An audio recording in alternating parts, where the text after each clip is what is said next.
Hello, everyone. We are so glad to have you here with us here on a Wellness First Wednesday before the big storm. And we are so pleased to have you here for our webinar today.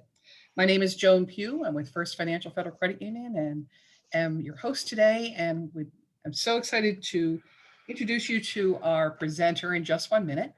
A couple of just housekeeping items before we start. Again, I want to welcome you to our series and thank you for attending. I think you're going to learn a lot today. I know I am going to learn a lot today because we have a lot of really important, relevant information to share with you. So just to let you know, we're going to ask you to please, as an attendee, keep your camera off and your microphone muted. We are recording our session today. We have a YouTube channel dedicated to First Financial Federal Credit Union, and eventually this presentation will be available to you on that platform.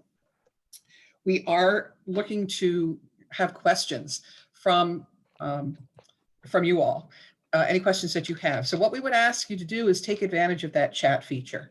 Click on the chat, type your question into the chat, and I will get that question to Chris and we'll get an answer for you. So again, welcome. Let's go ahead and get started with our presentation today. Today, our topic is cybersecurity.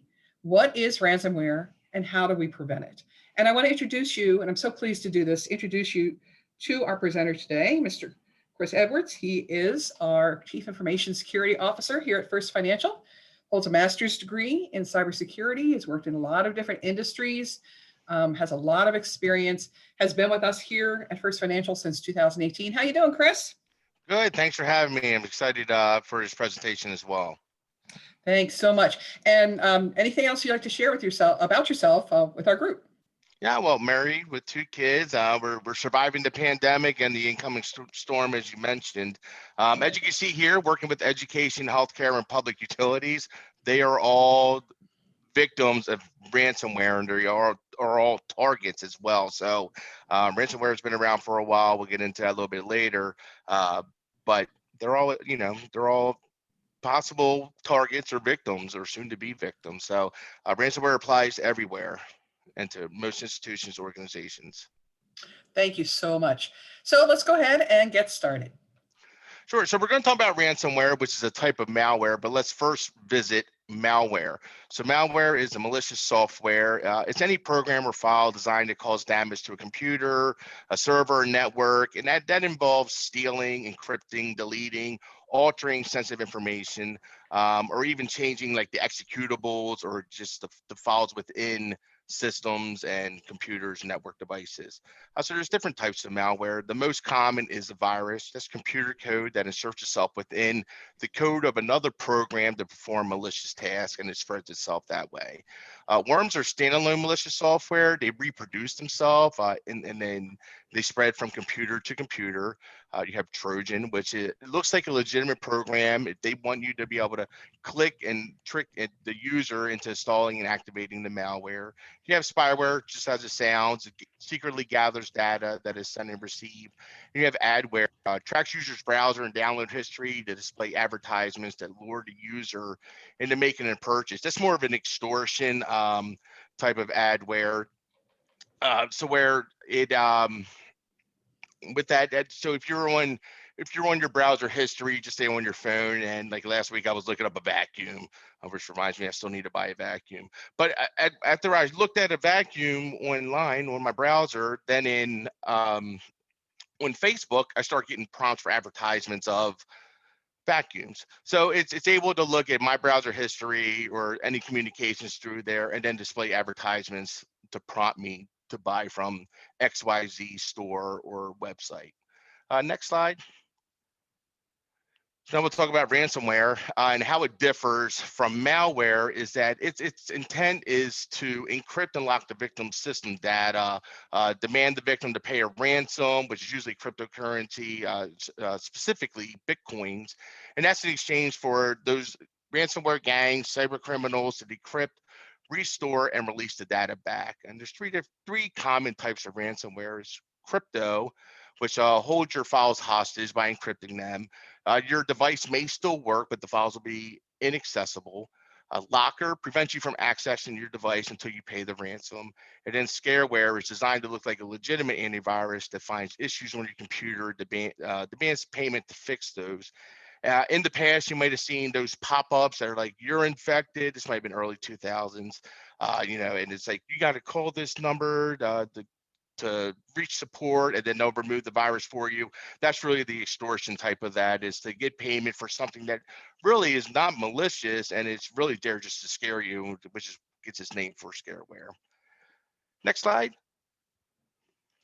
We'll talk about anatomy of a ransomware attack. You can see the stages that are here.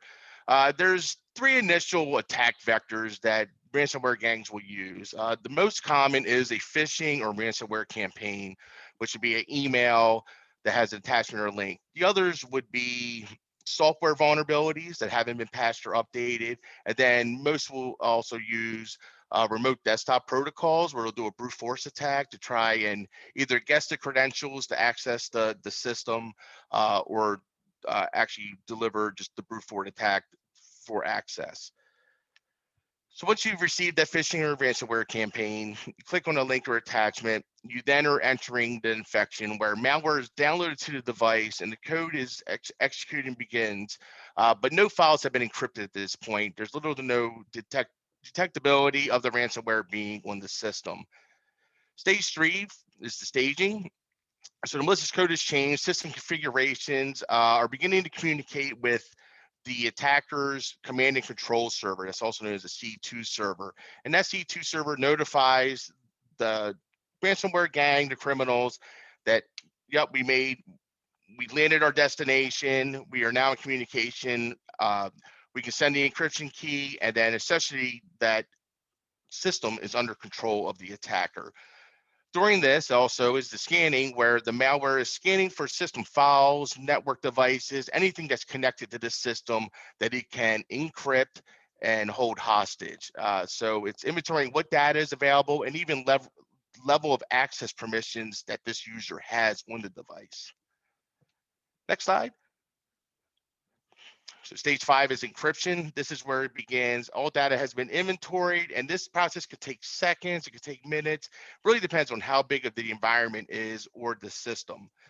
So network files are then copied locally to the device, and they're encrypted locally as well. The encrypted files are uploaded to the network, and then the original files are deleted. So they're unavailable to the user, and only the encrypted files can be there to be accessed. However, that's when you will find out that you've been locked out, which is stage 6 is the payday. Your data is encrypted, you're under control of the attacker. The attacker is requesting payment, and it's up to you or the organization, to make those decisions to make pay, because you are now in recovery mode of trying to access your files, your network. Next slide. So here we have what would be that initial stage of the campaign. So this could be a typical email that you see. And what I've done is I highlighted with the red box things to look for that attackers use. So here you see the subject, it's urgent. There's a call to order. There's something that needs to be done. Your order's been canceled.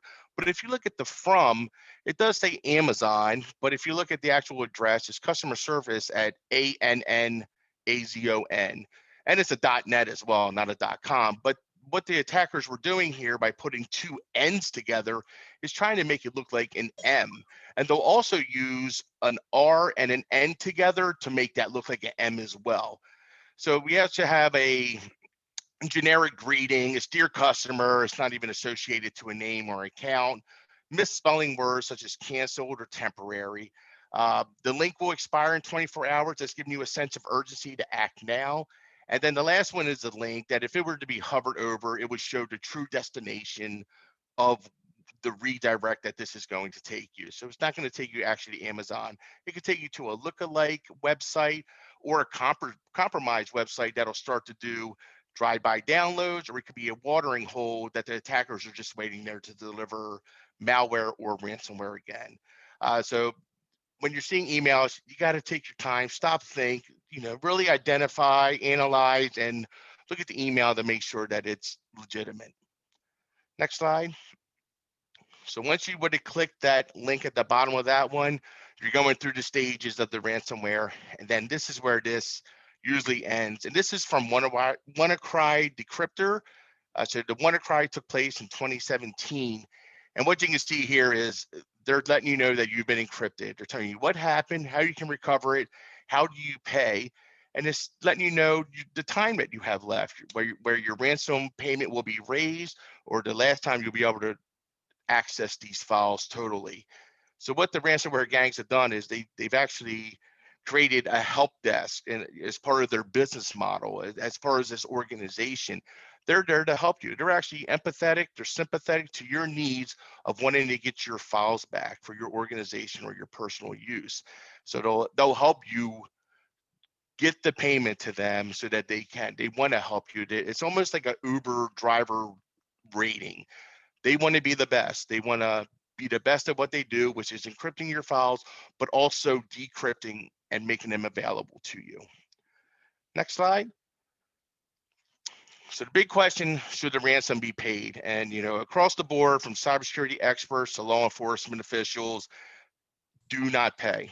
The idea is do not pay. You could be funding terrorism. There's ethical issues involved, but also there's these bullet points that we'll discuss in one moment. Is, what data was encrypted? What data does the attacker actually have, and what's its value to you or the organization? Is it a couple of Word documents that might have procedures that are not proprietary or sensitive? However, that they can be rewritten. That could be something that you're not worried about, and you wouldn't pay the ransom for that. There's no guarantees that your data will be properly unencrypted or released back to you. The decryption tool might not be wrong, or it's the wrong key that was provided. All encrypted files may not be unencrypted, may not be possible. An encryption process can be interrupted. And attackers are using ransomware that they do not own and do not have the key to do. A lot of this is ransomware as a service, which we'll talk about in a few moments. Next slide. Will the attackers really be out of your system or network? Because they're in there, they own your environment as they speak. They have encrypted, they could be running things in the background. How do you know that they are totally out of your system or network? Victims should assume that their data will be traded, sold, or misplaced. Also, another part of double extortion that we'll talk about in a few moments. They have your data.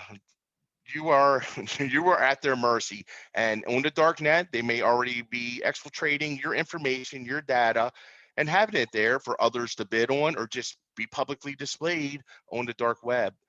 The same ransomware gang or another gang may attack you again, demanding a higher ransom, because once you paid before, you will pay again, and because that's their business model is, encrypt, decrypt, pay, or encrypt, pay, decrypt. Maybe that's the order. Again, the ethical dilemma: paying the ransomware validates attackers' operations or funding terrorism. Can you get Bitcoin currency fast enough? Do you know how to get Bitcoin? Do you already have it? There's time restraints on this for having your banking institution being able to be affiliated with the Bitcoin account to have that transfer of funds. Is a master key available? In older forms of ransomware, there's master keys that are available online that may or may not work, but you need to know that they may not always work, or these are outdated as well. Next slide. 2020 statistics for ransomware. It should be known that in 2019, ransomware attacks were happening every 14 seconds. And now in the year 2021, it's even decreased more. It's more frequent to every 11 seconds. So what this graph is showing is from Q3 of 2018 to the end of 2020. And this dark blue line is showing the average ransomware payment. That's what was requested. And this light blue line does show that as you wait out and you don't pay, if you eventually do pay, you are paying at a lower cost. So there is some reward to not paying right away and waiting it out. And that's usually when the FBI gets involved, or there's actually third parties that will negotiate on your behalf. And the idea is that there's no wasted effort on the ransomware gangs, that they still do want some payment, however it would be decreased. Next slide. So here we have our ransomware gangs that are known. So there's the list here. We have number of victims to the far right, the average ransomware amount that it costs for these victims to pay. One thing about this is about the sixth one down is called the Maze Group. So they're looking around 2.4 million for each ransomware attack they've done. And they're one of the bigger ransomware gangs, and they've had 155 victims over the course of 2020. Well, they disbanded in November. They made a post in the dark web. We're done. We're not operating. We will return, but right now we are shutting down operations. And what's happening is if you look at these lower average ransomware amounts or these low number of victims for these gangs, they're taking the members of the Maze Group and now they're using them to join their ransomware gang, and they're bringing institutional knowledge, coding, and their procedures to deliver and target organizations, institutions for ransomware. So now there's going to be a further increase in 2021 and beyond of these lesser known gangs becoming more proliferate in the arena because now they have members from a well-known gang. So they're actually growing in numbers by disbanding one group. Next slide. So changes in 2020, I did mention double extortion. That's the pay or get breached ransomware, where if you don't pay, we are going to expose your data, your information on a data leak site, most likely on the dark web. And this is likely to grow because of what I just mentioned with the lesser known ransomware gangs trying to make a name for themselves. So it's going to be, we're bringing those other members that have disbanded. We are just going to do a big rush of all this ransomware to institutions, organizations, and it's going to be, we need to get our name out there, and it's going to be pay or get breached. So there's that's going to be their business model of it's happening one way or other. There's going to be pain and suffering. Next slide. So ransomware as a service.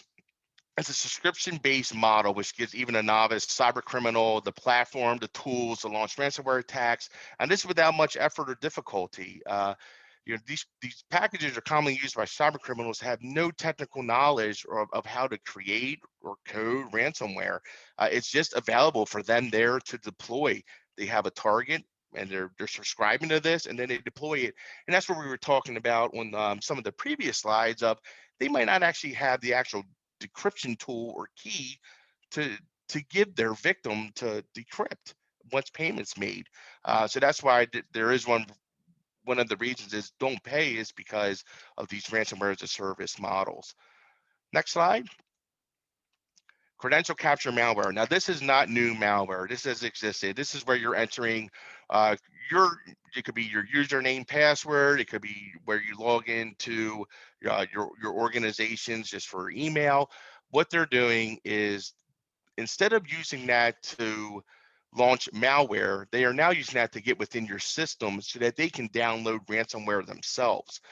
They become their own insider. So now they're using malware to then target ransomware, and they're looking for the big payday because once they're in their system, they can see when big things are happening with the organization. Could be a press release is happening, or now they're doing initial stock. So the timing could make their payday even larger with being on the inside. Next slide. So the pandemic COVID-19 impact has been huge for the world, right? We shifted to a work from home environment. So attackers and cyber criminals, ransomware gangs, they also may work from home. They might work in a regular professional field, but this just gives them more time to hone their craft. Working from home, no commute or just extra time to start that coding or looking for targets. So in 2020, we've seen 2,354 ransomware attacks on government, healthcare, schools, and they were all impacted. 560 healthcare organizations fell victim to ransomware attacks, and most were, compelled to make that payment due to the perfect storm of the pandemic, the threat of releasing any data or information, and then they're also have to be able to care for their patients at the time. This could have affected network devices such as ventilators. So that the ransomware gangs, those cyber criminals, they're very smart. They know what they're doing, and to target healthcare organizations that are already in a rush, not able to take their time, slow down because of the pandemic, and giving care to patients, that it is the perfect storm. Next slide. So defending against ransomware and phishing campaigns, which is their number one attack vector, is using email.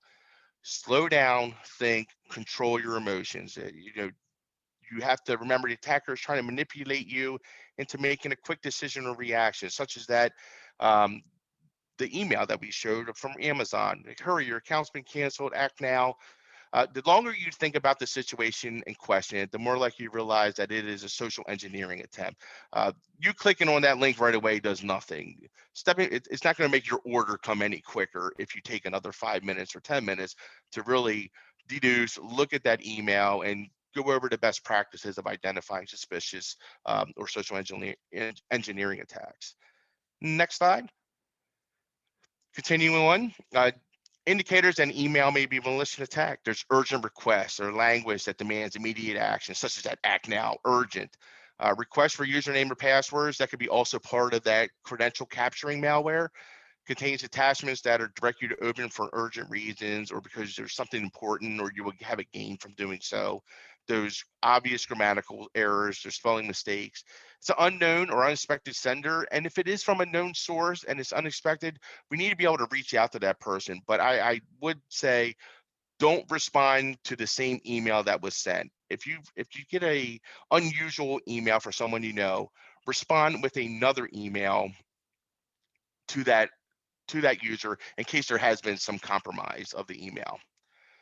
Next slide. So there's different types of links within these social engineering attempts, these phishing emails, ransom emails. So unexpected links that we just kind of touched on. So the sender could appear valid, but it could be compromised. So we need to make sure that if the sender is someone you know, verify with them that the link is legitimate. Shortened links. It's a great place that the cyber criminals like to hide the actual redirects of links. So you do need to hover over those to make sure where the redirect is going to take you, the true destination. We have tricky links.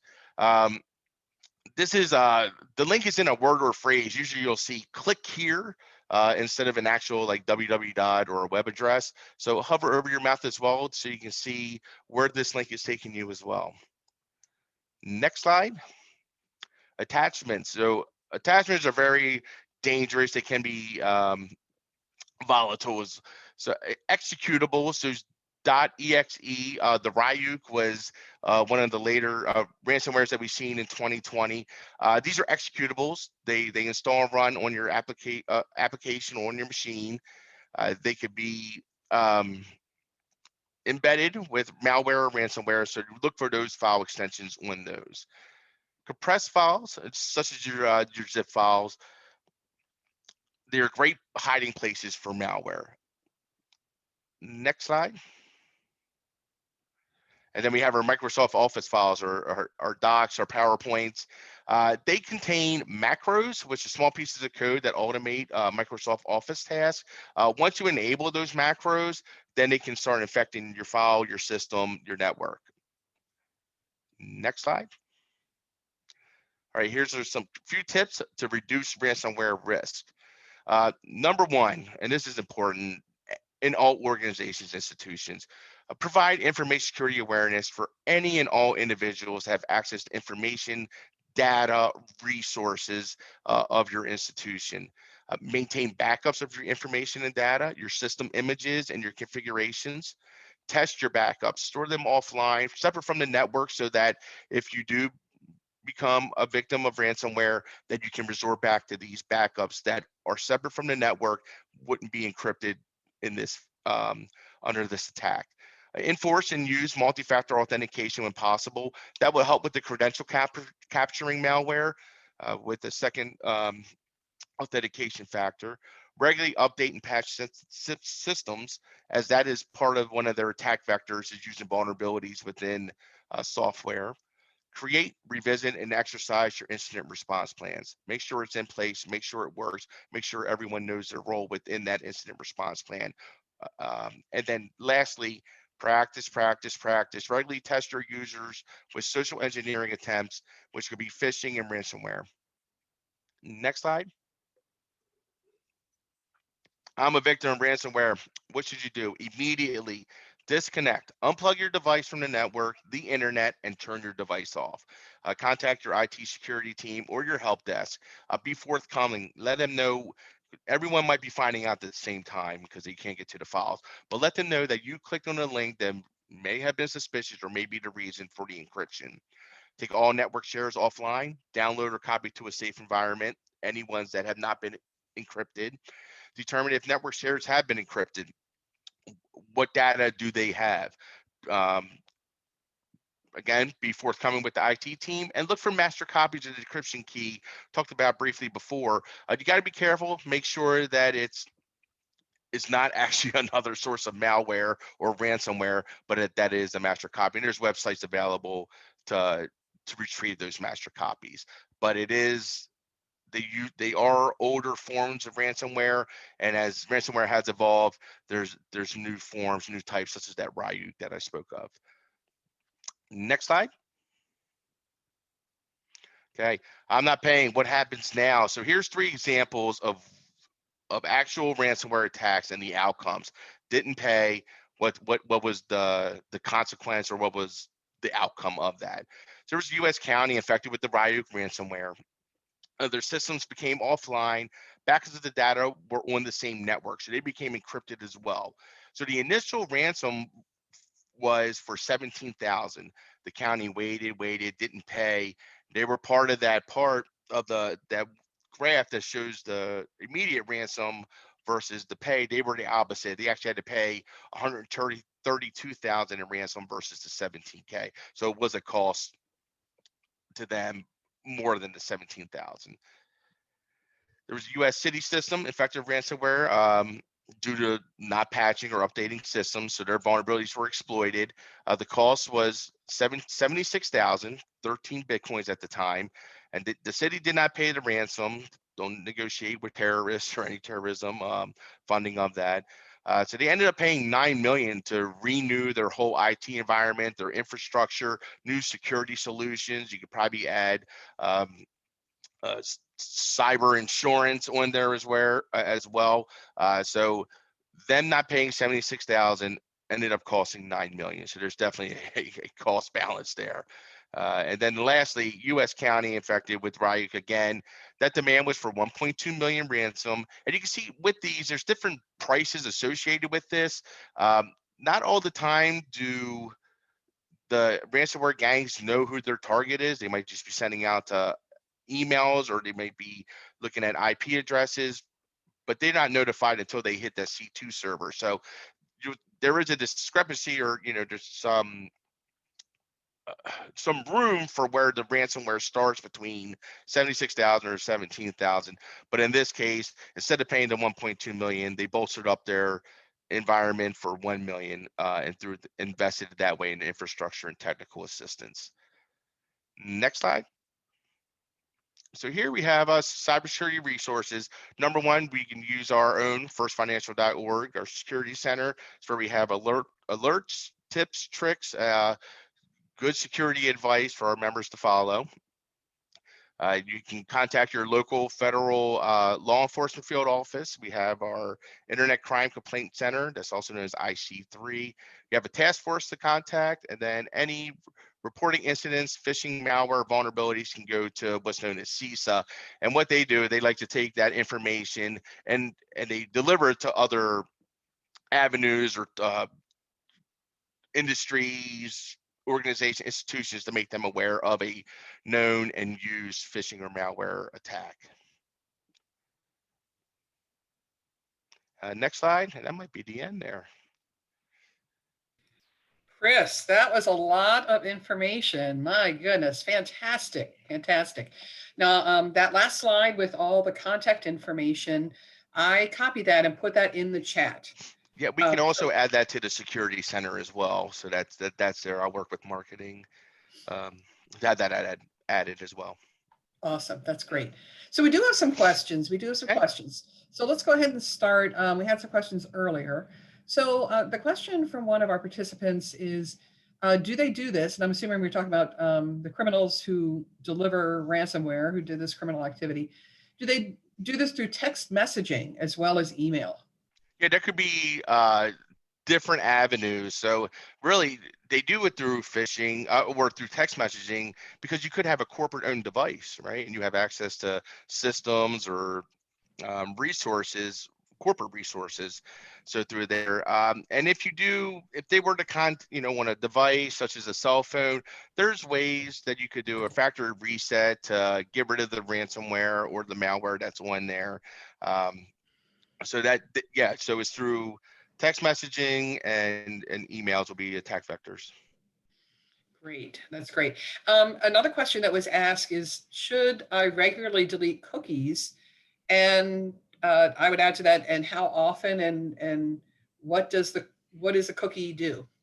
So a cookie tracks your pretty much your traffic to websites. So yeah, I would say, do I delete them all the time? No. Is it useful to delete them? Yes. But so if you were to access a website and then you go back the next time and it picks up where you left off, that's kind of what a cookie does. It just holds your spot there, but it will show recent history or be part of that recent history of sites you visited. Um, Deleting them, I wouldn't say it contributes to avoiding ransomware. Mm, okay. I feel like on my personal computer, I have it where every time I close, it deletes my cookies. Yeah, there could be a setting within there. Right. Okay, couple. Oh, and participants, thanks for these questions. Continue to ask them in the chat. We're happy to ask the expert. We've got him right here. Yeah. So here's a question. How long has ransomware been around? Yeah, Is this something so new? I didn't add that on the slide because the history is just so big. The first ransomware attack took place in 1989. It was part of an AIDS. It was actually called like AIDS ransomware. I don't know if ransomware might not even be a term there, but it was called like the AIDS malware, and it was from an AIDS convention mailing list where the people that signed up to go to this convention, they had their mailing address, and the attacker sent them a floppy disk, if you remember what those are for so long ago, that Mm, contained this malware. And after 90 reboots of the system locked and it was encrypted. And what the user had to do was go to Western Union or wire money to this person in Panama to get the decryption key. And it cost $189 to get the decryption key. And that was the part of that, so back in 1989, this was just the start, and you can see how it evolves. There's a help desk now for ransomware gangs that we talked about, and that was actually overlooked as part of their business models. Many people don't know how to buy Bitcoin or get Bitcoin or pay with the Bitcoin they have. So now there's this help desk, this customer service to help them do that, which, really wasn't part of that business model. And it's come to be actually a cost to the ransomware gangs to supply this part of their service. So that's where you will see increases in ransomware, ransom uh, in the cost of the ransom to the victims. That price will keep going to support this, because as it grows, there's more contacts that are needing assistance with this. And before, like I said, they used a floppy disk back in 1989. Now they're using links, attachments, drive-by downloads, watering holes, these compromised websites, or unintentional downloads to deliver malware and ransomware. There's multiple attack vectors, and there's multiple instances of opportunity. right, and that feeds right into our next question about Bitcoin. I think we're just like, what is it? Can you tell us a little Yes. bit about that? Yeah, and then maybe that's a future webinar if we get enough traction on it. It's something I'm still learning, but it's a cryptocurrency that allows for the anonymous factor of using the blockchain and having your own digital wallet to buy, transfer, exchange cryptocurrency. Bitcoin being the number one of that, and that's been a hot topic as of lately. And for these people that have been using ransomware for so long, they've actually increased in value on the Bitcoin that they may have gotten in 2012. That one Bitcoin or that payment has now turned into thousands of dollars if it was initially 300, just because of the growth of Bitcoin. So there's the anonymous factor. It also uses blockchain technology, which is kind of like its own general ledger. It really would be its own presentation to go through that. And I don't see crypto going anywhere or away soon. So maybe that would be a future presentation. Great. Oh, so we had a follow-up question to the cookie question. Sure. Our participant received the Amazon email that was used as an example, the one that in your presentation. The participant deleted the email and emptied the deleted item folder. Is there anything else that our participant should do? No, I would say that's it. I wouldn't say that that email came because they visited a website. Um, I'm getting those types of emails all the time, and really, I just delete them. The one thing I would do not forward that to anyone unless you have your own. If you're getting it on your business email, maybe you could supply that to your IT team, your security team. Maybe they could block it at the perimeter so no one else receives it. But with those, delete it. I say forget it. You'll get another one if it's like truly from Amazon, but you still have to be wary and be able to identify and analyze those emails. Great. Awesome. Okay, so here's another one. You mentioned gangs, like these ransomware gangs. Who are these folks? Yeah. Where are they? Who So are they? I'd hate to be generic on this, but like they're everywhere. They're they are absolutely everywhere because of the dark web. Um, they can be prevalent in Russia, China, but they could also be your next door neighbor. They could be the person sitting next to you at the office because, with this dark web, there's an anonymous factor as well. But insider threats are also part of this. Now, insider threats are actually signing up to be part of these ransomware campaigns. And, they're pretty much saying, I'll click on the email that you send if I get a profit share, if I get a percentage of that ransom that we'll pay. And then they have the insider knowledge of knowing, oh, we're going to do our initial stock offering or IPO, and now we can affect this report. We have to get this information data out. And then you're also seeing people short on stocks because they're able to hit them with ransomware. So it's not opportune timing for the correct information data to get out. It's playing into so much bigger role, and they're getting tactical, they're strategic. So really, it's anyone, and they're everywhere. It's hard to pinpoint, and it's like, think about if you have a Facebook group or just like a group of friends, that's who these people are. They may never meet each other, right? The people from that maze group may never meet the people from Revel. That's another ransomware gang, and it's they just work together, and that's just how the group Anonymous works as well. It's like they don't know each other from anyone else, but they're all in the same business model, the same we'll call it their own organization, and it's all in the same methodology as well. So it's hard to say, to pinpoint where exactly they are. Wow. Yeah, I know it's scary, I'm a right? little Yeah. scared. Yeah, and that's why we do the training to be able to identify, insider threats, these red flags, social engineering attempts, because that's one thing that may not change is their method. It's like it's going to be through social engineering regardless, and be able to identify those. Right. Okay, one more question here. I have a lot of smart devices in my home. Is Yeah. that a problem for ransomware? So let's say your laptop gets hit with ransomware. It might be an old laptop, it might be a new one. You could get rid of that laptop, buy a new one, and that device won't have ransomware. You could buy a new hard drive and re-image it with a new Microsoft Office or whatever operating system or software you're using, and that won't have it. So there's ways to go against that, and it's really, what is the cost to you? What information and data do they really have? Is it what to use the device for? Because right now, like, your refrigerator is maybe not a refrigerator, it's now a computer with refrigeration capabilities. But there's refrigerators that have the ability to use Twitter and social media. So it depends on really what operating system, what capabilities does this smart device have? Because it could just be the functionality is locked down. There's no true encryption of data or information. It's just what is the capabilities of that device, the cost of a new one, and do you know how to do a reset if needed?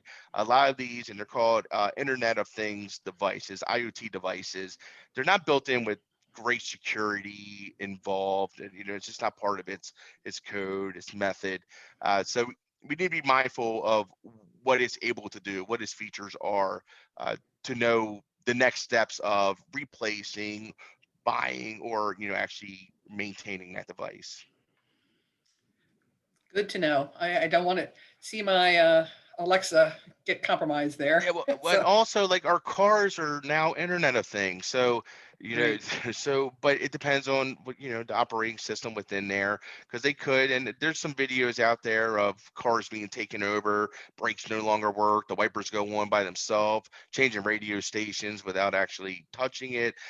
So it depends on what's at stake there. But as this keeps evolving, it could be a bigger concern for ransomware gangs. Okay, thank you. So I've asked, looks like we have gotten many, many answers to our questions, and I really appreciate that, Chris. And again, I want to say a big thank you to Chris Edwards for his time, his information, his willingness to share that with us. Thank you so much. Really, really enjoyed it and really learned a lot, Chris. So thank you. Yeah, absolutely. Thank you for the opportunity.